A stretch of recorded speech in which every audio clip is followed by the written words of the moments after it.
This thing called life, some people call it a marathon. I say it's a process. Life doesn't happen to you, it happens for you. Sometimes I think that's the only thing that's important, really, you know? It's just letting each other know we're here. Reminding each other that we're part of a larger self. Fear is going to be a player in your life, but you get to decide how much. You can spend your whole life imagining ghosts, worrying about the pathway to the future, but all there will ever be is what's happening here. And the decisions we make in this moment, which are based in either love or fear. So many of us choose our path out of fear disguised as practicality. What we really want seems impossibly out of reach and ridiculous to expect, so we never dare to ask the universe for it. I'm saying, I'm the proof that you can ask the universe for it. Effort makes the difference. Are you hearing what I'm saying? And I told you before, the thing I love about effort, there are other things, skills, right? You may have to go get a degree for that. There's some skills you gotta go get a degree. It could take you 4 years, 8 years, 12 years. Some skills, it's like professional development. You gotta pay money, right? You gotta get a mentor, right? You have to absorb some of your time, consume some of your time, right? My father could have been a great comedian, but he didn't believe that that was possible for him. And so he made a conservative choice. Instead, he got a safe job as an accountant. And when I was 12 years old, he was let go from that safe job. And our family had to do whatever we could to survive. I learned many great lessons from my father, not the least of which was that you can fail at what you don't want. When we talk about effort, it's internal. Are you hearing me? When we talk about effort, guys, it's an easy fix. That's something that you can do.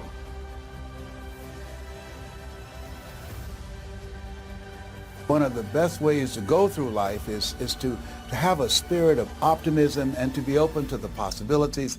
And I really rely greatly on St. Francis. Lord, grant me the serenity to accept the things I cannot change.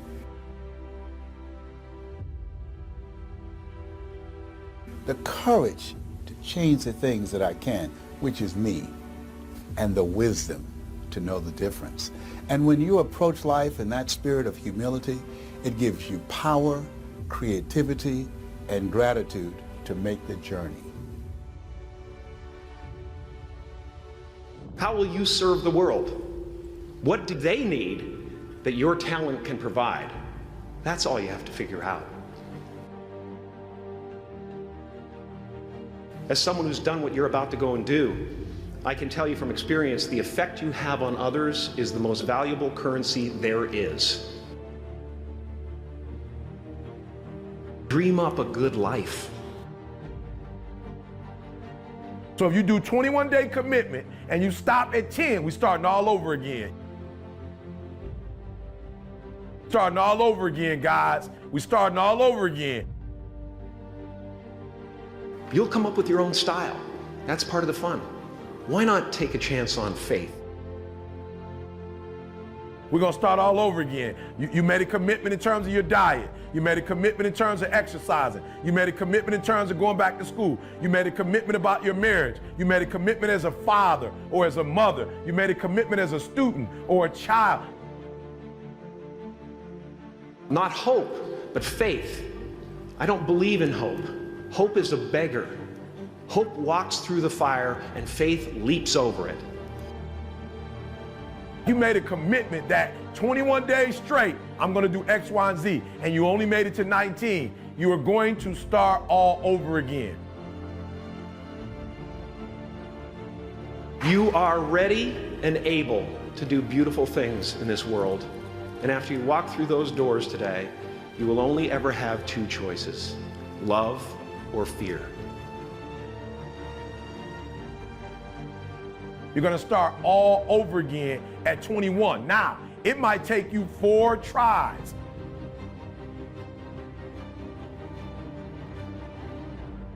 choose love, and don't ever let fear turn you against your playful heart.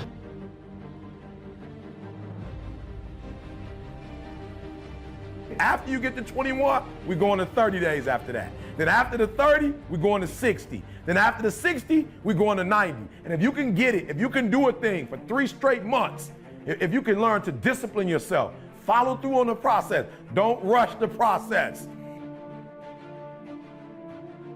As far as I can tell, it's just about letting the universe know what you want and working toward it while letting go of how it comes to pass.